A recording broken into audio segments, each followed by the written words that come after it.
두 주를 쉬었기 때문에 원래는 오늘 어디를 해야 되냐면은 624페이지 반개 신교에서 반근대로 그 단어를 지금 해야 되는데 두 주를 쉬어가지고 그러니까 어디를 보내느냐면은 그리스도교 중세로 보냈고 로마 가톨릭 페라임이기 그리고 마흔종교개혁 중세 패러다임을 복귀 이 세 챕터를 모냈습니다. 그래서 오늘은 이 세 챕터를 좀 간단하게 정리하는 그런 시간을 가졌습니다. 그래서 오늘은 어디까지 하느냐면 623페이지까지 544페이지부터 623페이지까지 제가 그 범위를 가지고 오늘 이야기를 하겠습니다. 그래서 이걸 어떻게 정리를 할까 고민하다가 제가 그 PPT를 두 장으로 압축을 했습니다. 지금 근데 10번 그리스도교 중세당 로마 가톨릭 폐가임 위기 그리고 반종교개혁 이 부분에는 분량이 많은데 혹시 이 부분에 요약이 필요하신 분은 저한테 연락 주시면 요약본을 보내드리겠습니다. 오늘은 요약을 하지 않고 그걸 또 압축해서 PPT 두 장을 제가 만들었거든요. 그래서 PPT 두 장을 설명하고 오늘 강의를 마치도록 그렇게 하겠습니다. 그리스도교 중세 그리고 로마 가톨릭 패러다임이기 그리고 반종교개혁 중세 패러다임을 복귀 이 부분을 이 세 챕터에 공통적으로 요약되는 어떤 의의가 있다면 그리고 단어가 있다면 패러다임의 위기 이제 중세 말기를 가리키는 거죠. 곧 시기가 끝나면 곧 종교개혁의 시대로 돌아가는데 바로 종교개혁 시대 이전의 중세의 모습도 어떤 모습을 가지고 있었는가를 한스킹은 그 세 챕터에 걸쳐서 이야기를 하고 그리고 그 마지막에 신교에서 반근대로라는 이 챕터는 원래는 종교개혁 개신교 복음 패러다임 끝나고 이제 나와야 될 내용들인데 한스킹은 이 부분을 이제 중세의 가톨릭을 이제 완전히 정리했다는 의미에서 이 부분 그러니까 13장 부분 반개신교에서 반근대로 하는 이 챕터를 앞으로 땡겨놨습니다. 그래서 저희도 이 신교에서 반근대로라는 이 부분은 다음 시간에 하겠습니다. 오늘은 너무 그 앞에 세 챕터 하고요. 이게 이제 제가 두 주 전에 우리가 뭐를 다뤘느냐 하면은 토마스 아퀴나스의 신학을 다뤘었죠. 토마스 아퀴나스 신학이 어떤 신학인가 또 그리고 토마스 아퀴나스 신학 이전에 어거스틴의 신학도 그리고 그 이전에 오리겐하고 두 주제는 신학의 어떤 중세 신학 토마스 아퀴나스의 신학까지의 모든 어떤 흐름들을 지난주 정리하면서 토마스 아퀴나스의 신학이 어떤 위치에 있는가를 두 주제에 다뤘고 오늘은 이제 토마스 아퀴나스 이후에 신학과 그리고 교회 상황, 그리고 어떤 사회적 상황을 이야기하면서 로마 가톨릭 교회가 어떻게 변화되는지, 그리고 그 변화 속에서 또 어떻게 그 종교개혁이 일어났는지를 다루고 있는 내용입니다. 첫 번째로 이제 한스 킹은 우리가 지난주 2주 전에 우리가 토마스 아퀴나스 신학을 이야기하면서 토마스 아퀴나스의 신학은 교회와 어떤 사목을 목회를 위한 신학이 아니고 순전히 대학 안에서 학문을 위한 신학이라고 그렇게 한스 킹이 그렇게 규정하는 것을 우리가 읽었습니다. 그러니까 그런 중심 토마스 아퀴나스를 중심으로 하는 신학은 일반 교회와 또 일반 신도와 일반 목회자들을 위한 그런 신학이 아니고 단순히 이론적이고 교리적이고, 그래서 어떤 대학 안에서 토론과 논쟁을 위한 그런 신학이 바로 중세의 신학이고 토마스 아퀴나스의 신학이고, 또 크게는 스콜라 신학의 어떤 특징이라고 할 수 있겠습니다. 그러니까 스콜라 신학이 이름하는 것처럼 순전히 학문적인 그런 신학의 특징을 가졌다고 그렇게 얘기를 하고 할 수 있겠습니다. 그리고 이렇게 신학은 이제 전혀 일반 교회와 접촉점을 찾지 못하는 신학으로 부르고, 또 하나는 이제 수도원이 있었는데 이 수도원도 수도원 공동체의 어떤 테두리에서 어떤 삶을 수도원적 삶을 영위하는 그런 공동체로 이제 전락을 하고, 그렇게 이제 수도원이 범죄화되면서 전혀 이제 일반 민중들의 세계와 일반 민중들의 사회와는 전혀 격리된 그런 또 삶을 가톨릭의 수도원적인 삶이 그렇게 흘러가면서, 또 이 수도원에 입회할 수 있는 자격도 일반 평민들이나 그리고 그런 시에 어떤 가지지 못한 사람들이 이렇게 쉽게 들어갈 수 있는 그런 수도원이 아니었고, 기독교 청결의 위주로 운영되는 그런 수도원이었다고 그렇게 볼 수 있습니다. 물론 이후에 이제 클리니의 수도원 계획이 일어나면서 약간의 수도원의 계획이 있었지만, 그럼에도 불구하고 수도원의 어떤 주도적인 경향은 어떤 계급적이고 또 기독적인 그런 중심으로 수도원이 이루어졌다. 그래서 어떻게 보면 교회도 그렇고 수도원도 그렇고 신학도 그렇고 일반 대중과 일반 민중과는 전혀 떨어진 그런 어떤 세계를 유지하고 있었고, 유지하고 있었던 시대가 바로 이 당시에 어떤 시대였다고 합니다. 그러니까 전혀 일반 평신도와 공유되지 못했던 어떤 그런 교회적이고 신학이고 수도원이었다.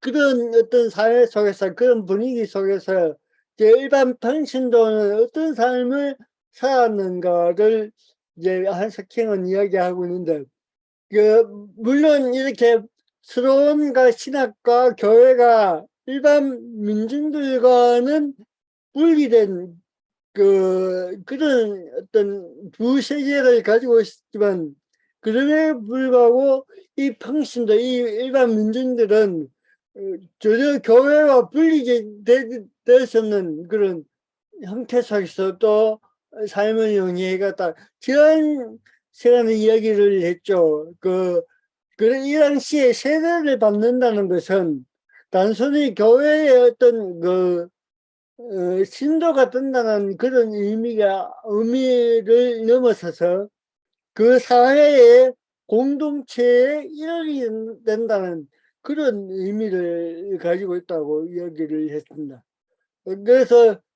그래서 세례를 받고 공동체 일원이 된다는 것은 또 거기에서 처방이 된다는 것은 완전히 옳은 삶을 포기할 수밖에 없는 그런 지경에까지 이를 수 있는 그런 삶을 유지하는 체제가 바로 그런 체제였다고 그렇게 볼 수가 있습니다. 그래서 그 한석행에 따르면 이 당시에 그 평신도의 삶은 교회와 결합돼서 교회의 모든 그 절대와 그리고 주위의 어떤 미소를 통해서 통제받는 그런 사회가 바로 이 당시에 또 중세의 삶을 살던 그런 삶이었다고 그렇게 얘기를 할 수 있습니다. 그럼에도 불구하고 이제 이 일반 민중들은 그 당시에 지역에 가지고 있었던 어떤 컨셉, 그 문화를 유지하면서 그 문화와 결합된 어떤 일종의 신앙을 또 가지게 되었고, 또 이 당시에 그 여성들은 저는 어떤 금욕주의라는 그 어떤 이데올로기 세계에 갇혀가지고 교회나 사회 속에서 전혀 그 역할을 감당하지 못하고 또 그 여성으로서의 기능 권리를 박탈된 그런 삶을 살던 시대가 바로 이 당시의 삶이었다고 그렇게 볼 수가 있습니다. 그래서 이런 평신도 삶을 통해서 이제 나타나는 것이 이제 성인들 또 성물 숭배가 이 당시에 유행하게 되었습니다. 성인들은 그 특별히 순교자를 위주로 이제 성인 숭배 사상이 나타나는데, 이런 성인을 숭배한 이유는 어떤 중보자로서의 역할을 이 성인들이 한다고 믿었기 때문에 성인 숭배가 활발하게 또 이루어졌다고 합니다. 그리고 성물이라는 것은 그 예수님 당시 때부터 그 당시에 그 초대교회 성도들이 가지고 있었던 어떤 물건들을 숭배하는, 특히 어떤 전설을 동마한 그런 어떤 물건들을 숭배하는 그런 그 신앙들이 이 당시에 활발하게 되었고, 이런 성인 성물 숭배 사상이 이제 발달했는 것이 바로 그 성모 마리아 숭배로 이렇게 나타났다고 볼 수가 있습니다. 그래서 마리아 숭배로 바로 이런 성인 성물 숭배가 또 활발할 당시부에 이제 이 마리아 숭배 사상이 나타났고, 또 이런 식의 또 나타난 어떤 현상은 바로 그 개신교에는 없지만 그 가톨릭에는 뭡니까 여기 연옥 사상도 이 당시에 이제 중세 말기에 연옥에 대한 그런 사상도 이제 탄생하게 되는데, 이 모든 것도 어떻게 보면은 단순히 성경에 대한 성경으로부터 나온 어떤 그 이론이나 그런 어떤 신앙의 의해서가 아니고, 그 당시에 그 통용되는 민중 신앙이 바로 이런 그 교회의 어떤 전례들과 합쳐져서 일어난 그런 현상들이라고 그렇게 볼 수가 있습니다. 그런 삶이 유지되는 가운데서 이제 어떤 또 일이 일어나게 되었느냐면 국가가 이제 개별적인 국가가 탄생하면서 시민계급이 탄생하게 되는 거죠. 그래서 시민계급 안에는 그 자유로운 지식인 그 한석킹은 대학 밖에서 이제 스스로 어떤 사상을 추구했던 그런 지식인들도 이 당시에 일어났다고 하죠. 이렇게 자유로운 지식인도 국가와 시민계급이 탄생하고 민중들의 삶은 이제 성인 성물 마리아 숭배로 이렇게 흘러가고 이렇게 해서 생겨나는 것이 바로 신비주의라고 하는 겁니다. 이 신비주의도 그 중세 말기에 이게 특별히 부흥되고 또 활발하게 진행됐던 그 사상이 바로 이 신비주의입니다. 이 신비주의 탄생에 있어서 또 그 역할을 했던 그 부류가 바로 이 시민들이라고 합니다. 그 시민들, 일단 이 신비주의는 단순히 그 수원 안에서의 그 뭐랄까요, 그 영성을 추구하는 그런 내용을 가지고 있을 뿐만 아니라 이 여기에서 말하는 신비주의는 또 한편에서는 예수 그리스도의 그 십자가를 따르는 그런 삶, 그걸 이제 따르려고 추구했던 그런 또 지식인들, 그런 시민들이 이 당시에 생겨났다고 합니다. 그래서 지난주에 봤던 월드파, 그 가톨릭에서 이란으로 그 핍박을 받았던 이런 초등파들도 어떻게 보면 신비주의의 그 영향으로 생겨난 그런 종파라고 말할 수 있습니다. 이 신비주의를 통해서 이제 평신도 운동들이 특징적으로 이제 그 중세 말기에 일어나게 되면서 이제 그 우리가 대표적으로 그 이 당시에 그 신비주의의 대표자로 알려지는 토마스 아퀴나스의 그리스도를 반발하는 그 책도 이 당시에 14세기에 이제 이 책이 출간됐고 또 특히 여성들이 이제 이 신비주의를 발전시키는데 한몫을 했는데 그 독일의 수학원을 중심으로 이 여성들의 신비주의 사상이 활발하게 이루어졌다고 합니다. 여기에 이 여성들의 그 신비주의가 뭐냐면 이제 누구냐면 대표적으로 빙연의 힐데가르트 이 여성의 신비주의자가 대표적인 인물인데 이 사람은 그 예언문학에 그 신비주의 안에서 예언문학에 가까운 그런 책을 쓴 사람이 바로 빙연의 힐데가르트라는 여성의 신비주의자라고 합니다. 그래서 이 신비주의에 또 영향을 끼친 영향 중에 하나가 뭐냐면 이 당시에 또 있었던 동방교회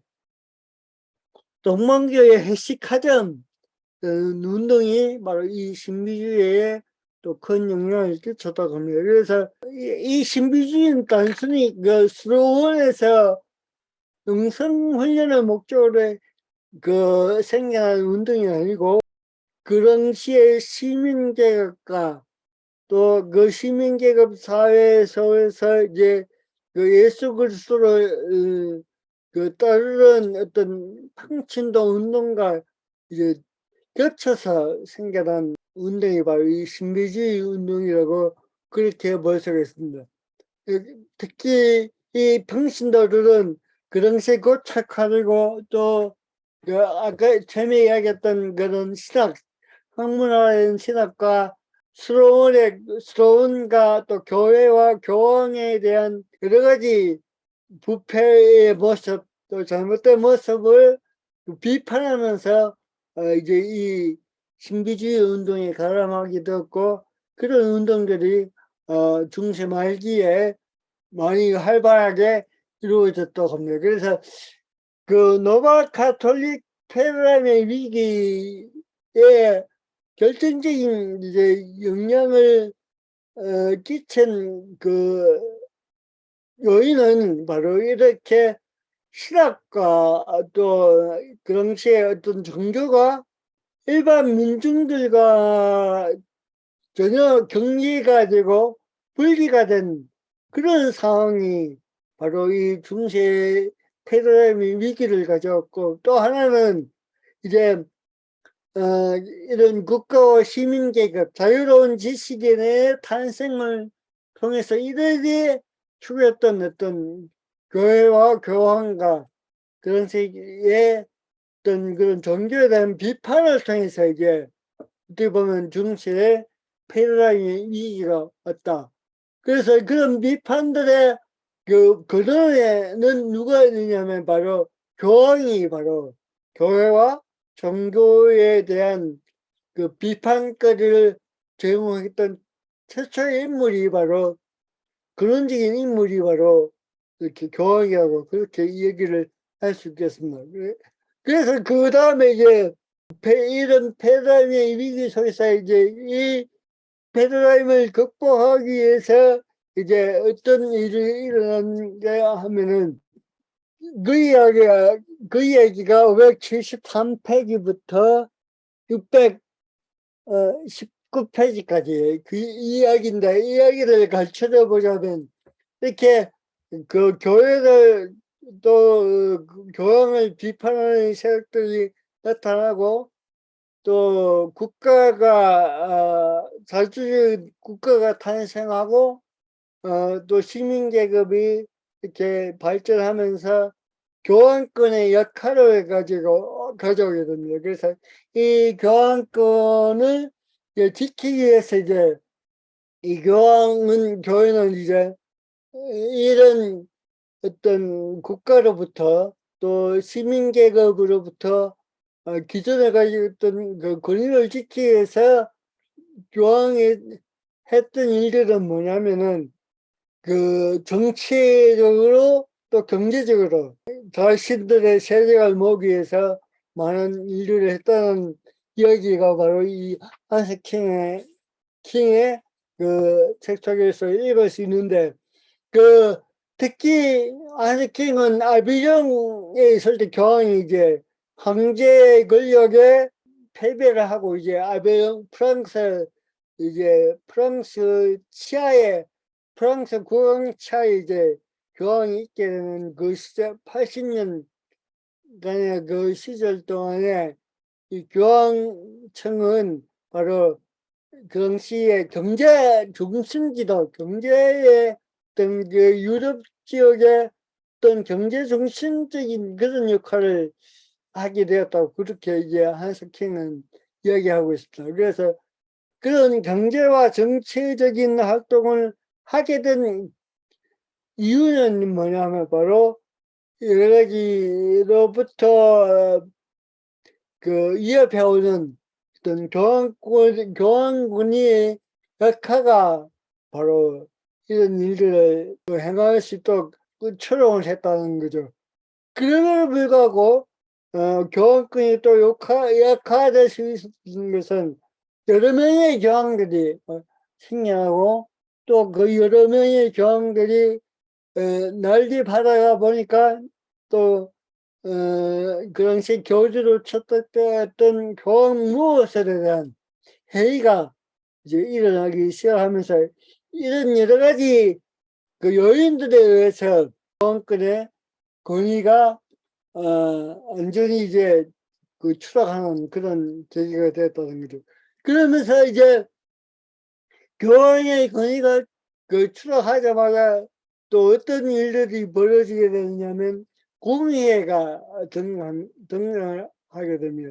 공의회는 이제 가톨릭의 그 주교를 모여서 이제 그 여러 가지 일들을 결정하는 그 회의를 말하는데, 그 공의회가 이제 등장하면서 이제 또 문제가 뭐냐면 이제 교황과 공의회에 관한 이제 건의 문제가 이제 생기게 됩니다.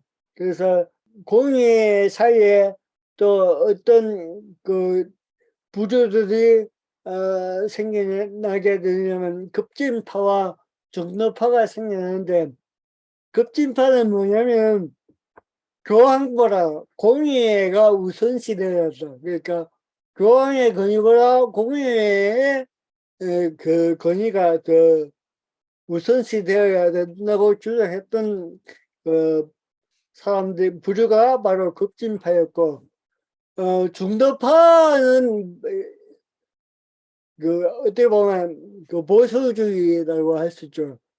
교황 공의회의 건의보다 교황의 권위를 지키려고 어떤 그런 또 중도파가 다툼이 생기는데, 거기서 이제 콘스탄트 공의회 대표적인 공의회라고 할 수 있는데, 이 콘스탄트 공의회를 통해서 이제 그 급진파가 그 세력을 잡는 게 아니고 중도파가 그 세력을 잡음으로 인해서 뭐랄까요,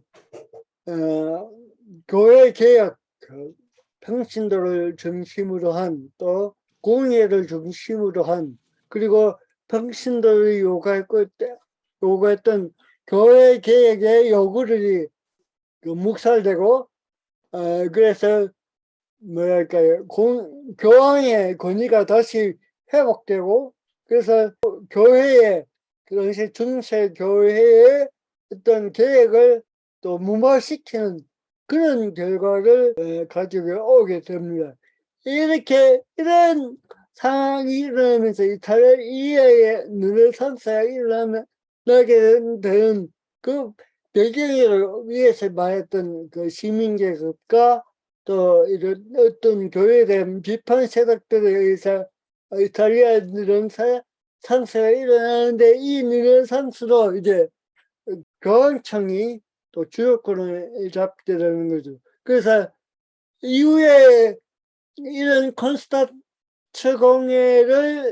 공의의 이후 또 이탈리아 르네상스를 거치면서 이제 교황의 이탈리아 가문, 그리고 교황은 이제 선출되는데 주로 어떤 이탈리아 안에는, 그 이탈리아 국가에는 그 가문들 속에서 이제 교황이 선출되는 그런 그 세습제도가 이 당시에 형성됩니다. 그래서 이렇게 이탈리아 가문에서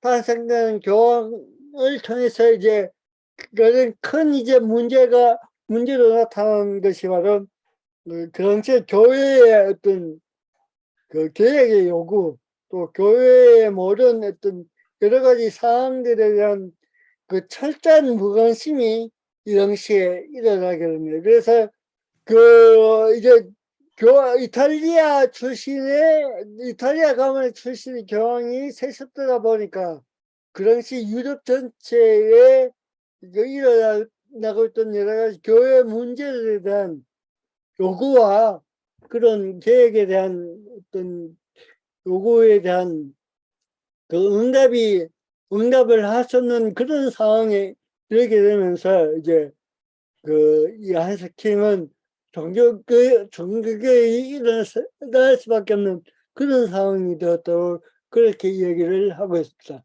그래서 그 이야기가 어디까지 이야기냐면은 594쪽까지 이야기입니다. 594쪽까지 이야기인데, 혹시 그 두 주 동안 쉬시면서 그 읽었던 내용들과 오늘 제가 설명했던 그 이야기들 가운데서 또 이야기하실 점 있으면 이상 그 같이 이야기를 좀 나눴으면 좋겠습니다. 책은 624페이지부터입니다. 그 620과 페이지까지 우리 오늘 PPT 2장으로 다 이야기를 했습니다. 오늘 그 600 남은 시간 624페이지부터 잠시 이야기를 하겠습니다. 이 부분은 이야기를 했지만 아까 이야기했지만 그 시대적으로는 그 내용상으로는 이게 정교역 뒤에 나와야 되는 그 내용인데 이 한스킹은 그 중세 교회를 그 이야기를 그 정리한다는 입장에서 앞에 통일적 이야기의 어떤 통일을 위해서 그 앞에 그 종교 앞에 두었다고 그렇게 설명하면서 이 장을 시작하고 있습니다. 여기에서는 주로 어떤 이야기를 하고 있느냐면 왜 이 가톨릭이라는 교회가 그 여러 가지 아까 앞에서 이야기했던 그런 국가와 또 시민계급의 탄생 또 그리고 그를 통해서 일어났던 또 교회 개혁의 요구에 대해서 그 대응을 하지 못하고 또 그 대응들이 그리고 왜 그의 요구대로 또 응답되지 못했는가. 그래서 그런 요구에 올바른 응답이 없었기 때문에 일어났던 그 종교개혁, 또 그 종교개혁을 통해서 종교개혁에 대한 그 가톨릭의 어떤 대응, 이런 것들을 이야기하고 있는 부분이 바로 반개신교에서 반근대라는 이 챕터의 이야기입니다.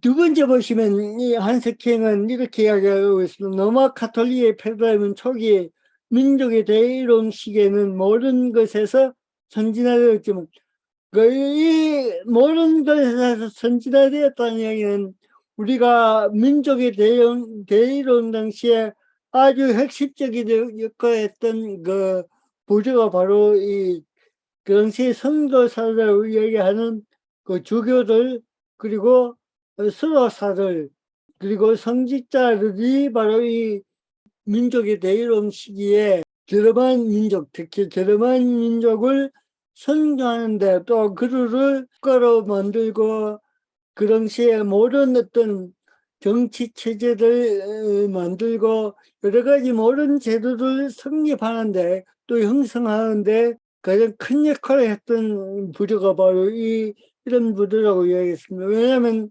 이들이 그 당시에 여러 가지 문명과 문화의 단지자로서의 역할을 하고 있었기 때문에 이들에 의해서 그 민족의 대의원 이 시기에 큰 역할을 할 수 있었다고 그 이야기를 했습니다. 그래서 얘들이 가지고 있던 어떤 네트워크라든지 또 어떤 지적인 그 재산들이 바로 이 민족들이 그 어떤 그 정치를 형성하고 국가를 형성하는데 큰 도움을 큰 영향을 끼쳤다고 그 이야기를 했어.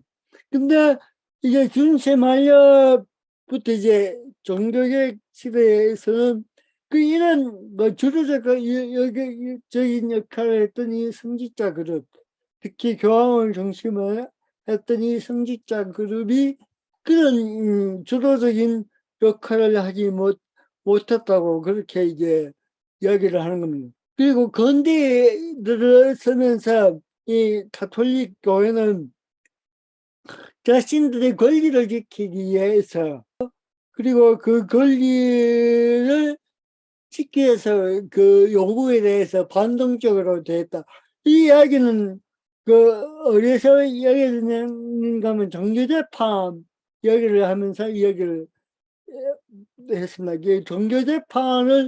재판이 이제 그 형성되게 된 이유로 뭐냐면 단순히 이란들을 그 제거하기 위한 그런 어떤 목적도 있었지만 이 종교재판이 결국은 그 당시에 교황을 지키고 또 교황의 어떤 그 뭐랄까요 교황의 권위와 교황의 어떤 체제를 그 지키기 위한 그런 역할로 변했던 것이 바로 이 종교재판이라고 합니다. 종교재판이라고 이야기했다.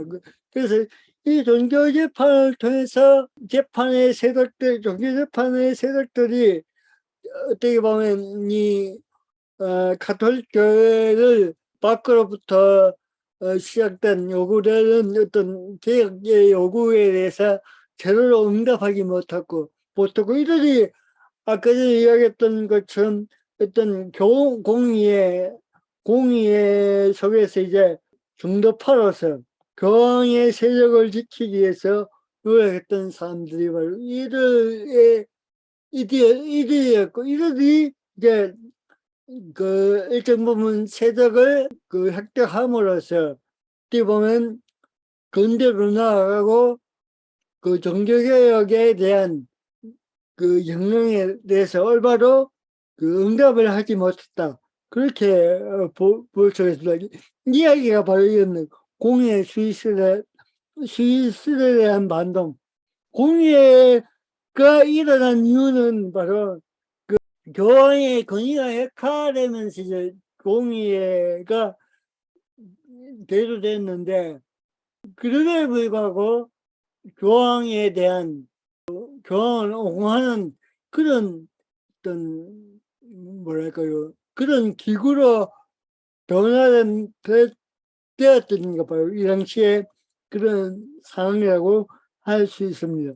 그리고 위클리프 후스바의 우리가 이야기하는 종교계 이전의 어떤 종교개혁을 할 수 있는 이런 세력에 대한 또 다른 어떤 반응, 전혀 이들을 수용하지 못했던 가톨릭 교회, 그래서 이를 이단으로 내몰았던 그런 형태, 또 종교개혁에 대한 어떤 반동, 이런 모든 것들은 어떻게 보면 로마 교황의 체제를 유지하기 위한 운동으로 그런 영향 때문에, 그런 것 때문에 아마 이런 모든 그 개혁의 요구들로부터 반동적인 역할을 했다는 게 이제 이 한스 킹의 어떤 평가라고 볼 수 있습니다.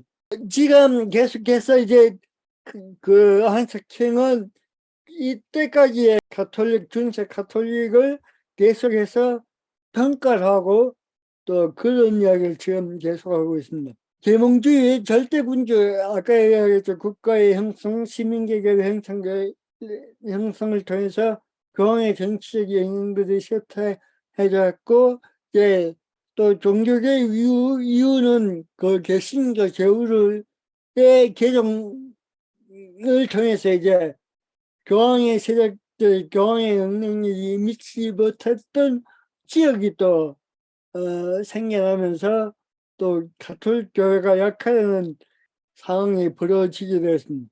그리고 이야기했던 종교 재판 이야기도 계속 나옵니다. 종교 재판 이야기, 그리고 여러 가지 이런 그 종교 재판과 이런 복구 교황권을 지키려는 그 운동들이 와서에서 교황의 어떤 교황을 또 개혁하고 교황청을 개혁하고 가톨릭을 하려는 그런 운동들은 연거푸 계속해서 묵살되고, 어떻게 보면 그런 어떤 세력들이 역할하는 그런 일들이 계속해서 반복되어서 나타났다고 그렇게 볼 수가 있습니다. 그리고 특히 독일 성사복음을 통한 그 스콜라 신학이 해체되는 그런 위기를 이제 맞게 되는데, 특히 그 토마스 아퀴나스 이야기를 하면서 잠시 이야기했던 그 중세의 그 대표적인 논쟁이라고 할 수 있는 보편론 논쟁, 이런 논쟁들이 이제 그 첨예하게 되었다고, 그 신학적인 어떤 그 영향력들이 그 약화되면서 이제 어떻게 보면 새로운 지식 계급이 탄생하고 또 새로운 자유로운 사상들이 그 형성되면서 이제 가톨릭 교회는 거기에 대해서 제대로 응답하지 못했다, 그렇게 볼 수가 있습니다. 그런 반동적인 또 이야기들이 뭐냐면 독신제, 그 성직자의 독신제, 스러운 제로, 그리고 교회법, 이런 모든 것들은 종교의 시대 때 그 형성되었던 것이 아니고 그 이전부터 우리가 이야기를 했죠. 이 독신, 그 성직자의 독신제는 그리고리우스 교황의, 그리고리우스 철새 교황에 의해서 철저하게 확고하게 되었고, 이게 스로운 제도는 어떻게 보면은 가톨릭 교회에서 처음에는 어떤 교회 개혁을 위한 어떤 프로그램이니까 그런 영향력을 이렇게 나타낼 수 있었는데, 이 스로운 제도가 이제 교황권 안에 들어가게 됨으로써 이제 스로운의 역할들이 점차 약화되고, 특히 아시시 성프란치스코 이 스로운의 운동도 교회 개혁을 위한 어떤 발판도 일어났지만, 그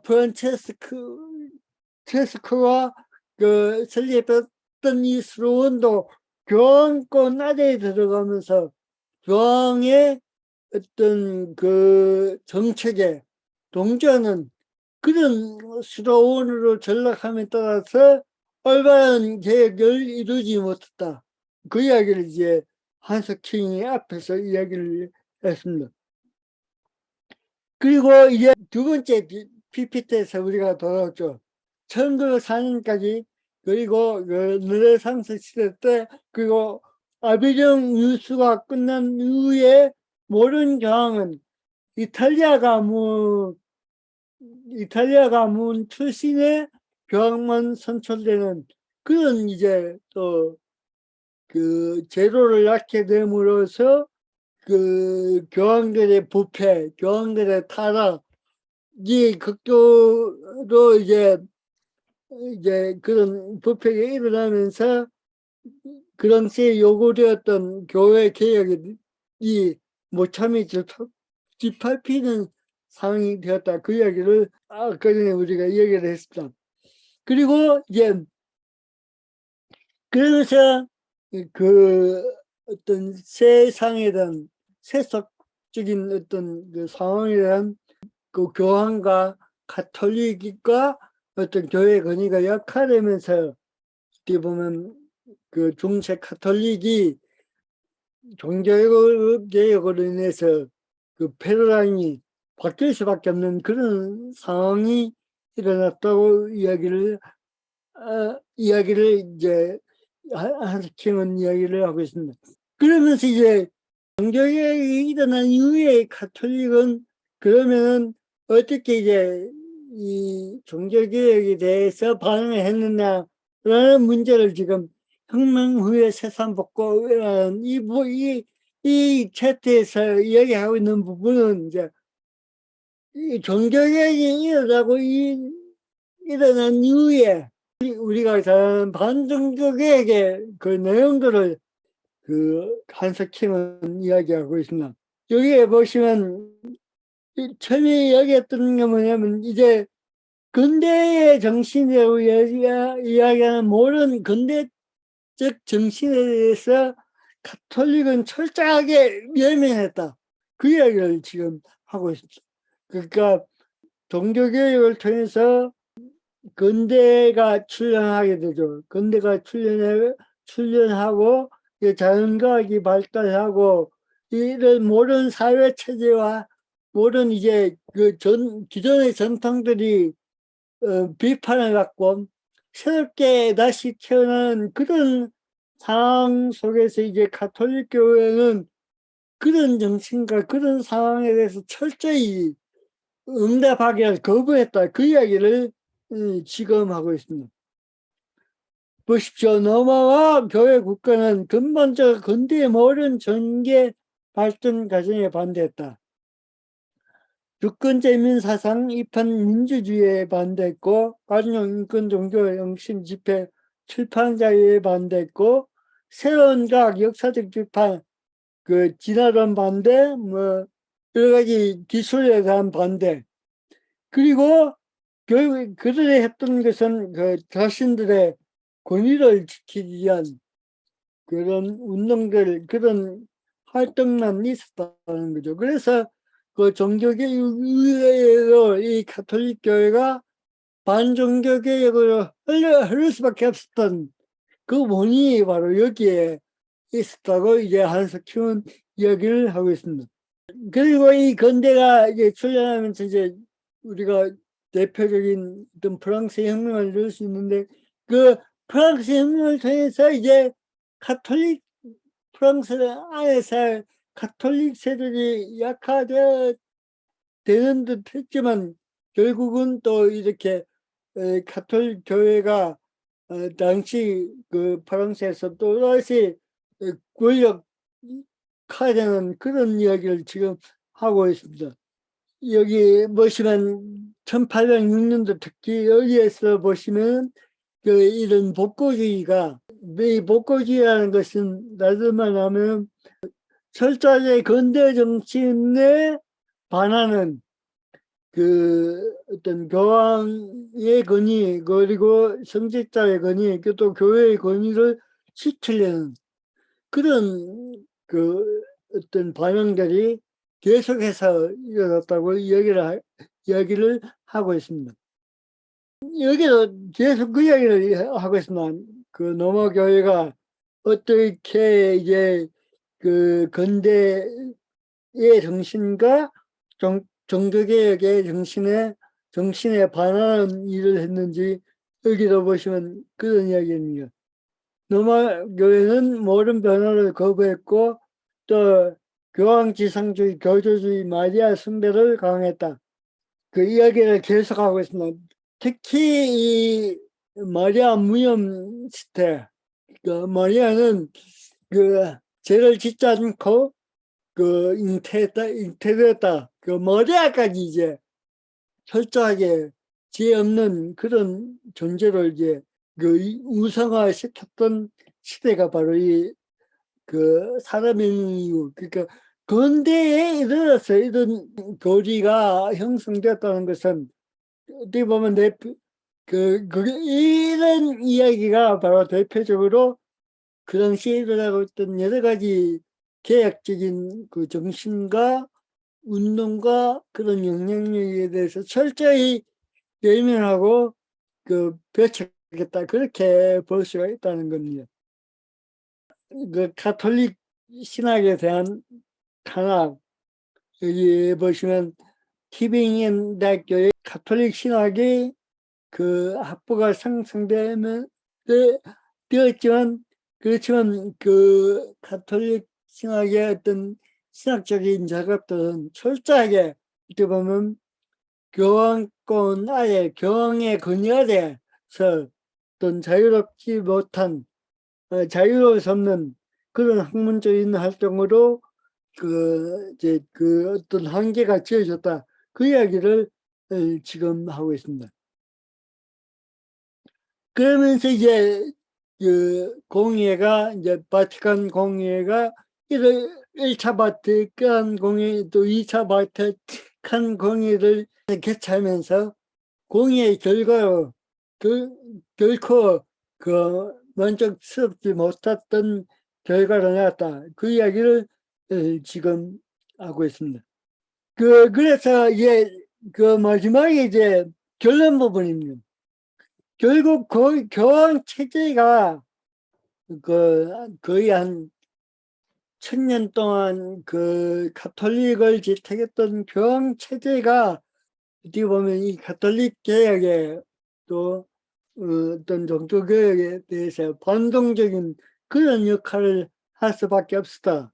그래서 가톨릭 교황 체제에 대한 어떤 반성이 필요하고 그래서 그런 반성을 통해서 이 시대와 또 이 정신에 그 응답하는 이제 가톨릭으로 변화되어야 된다는 것이 이제 그 한석킹이 중세 가톨릭을 그 이야기하면서 당연한 결론을 이야기를 하고 있는 것입니다. 여기 보시면은 각종 여기 413번에 보시면 재밌는 이야기가 나오는데 1994년 여론조사에 의하면 프랑스 국민 83%가 윤리 문제에 있어서 자기 양심을 따라 행동하며 교회의 가르침을 따르는 사람이 1%밖에 안 됩니다. 그 1993년도에는 거기 이거 독일입니다. 독일에서는 독일 가톨릭 신자의 16%는 그 어느 정도 가톨릭에 대한 의무감을 느끼고 있고 70%는 가톨릭 교회의 70%는 아예 그 이 가톨릭에 대한 어떤 의무, 권리 이런 것들을 전혀 무시하고 있다. 특히 이 70%는 젊은 신자들에 의해서 무시되는 경향이 더 높다고 이 앙케이트를 그 이야기를 하고 있는데 지금은 또 거의 이제 한 세기가 한 세기가 지났는데 지금은 이 교회와 이제 이거 여기 한스킹은 결국은 가톨릭을 이야기하고 있지만 우리의 입장에서 개신교는 그러면 여기에서 자유로울 수 있는가? 그런 반응들에 의해서 자유로울 수 있는가를 한번 이 각주 413번의 이 앙케이트 설문지의 결론들을 보면서 그렇다면 이 오늘 우리의 교회는 이런 물음들에 이런 반응들에 대해서 자유로울 수 있는가? 이게 우리가 지금 물어야 될 게 아닌가? 이런 물음들을 가지고 다음 주부터 우리 종교개혁의 근원부터 그 루터의 종교개혁부터 다음 주부터는 종교의 이야기를 계속해서 하도록 하겠습니다. 오늘까지는 아마 중세 가톨릭 교회의 어떤 역사와 어떤 사건들 또 흐름들 또 어떻게 이 중세 가톨릭 교회가 근대에 이르기까지 어떤 그 반응들을 보이고 또 이 역사 속에서 어떻게 그 자신들의 역할을 감당했는지를 살펴봤습니다. 혹시 여기까지 하고 싶은 이야기나 또 제가 빠진 이야기가 있으면 이야기해 주십시오.